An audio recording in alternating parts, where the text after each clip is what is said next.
Write a balanced equation showing the dissociation of potassium carbonate, K2CO3, a strong electrolyte, in water. This isn't too tough of a question mathematically. This is more of a question that's testing your mastery of the definitions. Okay, and so we have to think about, what does it mean to dissociate? Dissociation means break apart. And what does it mean to be a strong electrolyte? A strong electrolyte dissociates completely.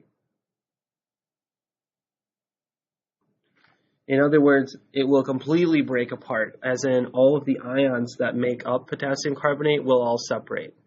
Okay? If it was a weak electrolyte, it would only dissociate partially, meaning that only some of these units might come apart, but a lot of it would just stay together as K2CO3. That's if it was a weak electrolyte, but it's strong. So let's try what happens to a strong electrolyte. We've got our K2CO3. That's going to be our reactant in the chemical equation. Okay? When I dissolve something in water, I can show water over the arrow like this. And then you have to ask, well, what does it break apart into? Like, what does it dissociate into? It dissociates into the ions that make it up. So this becomes like a review question then, where we need to think about what ions go into K2CO3. We've got a cation and an anion, right? What's the cation going to be? The cation are K plus ions, right? And there's two of them because we have two right here, right?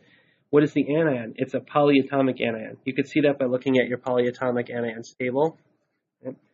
CO3 2- is a single anion, and so this thing doesn't break apart any further than this. This is the ion it is, right? And so when this dissociates, it's going to dissociate into these two things right here. And so we can just write that in our chemical equation.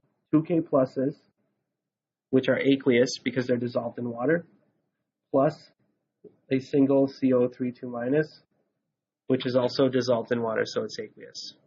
This is what we're looking for when we look for a balanced equation showing dissociation of a strong electrolyte.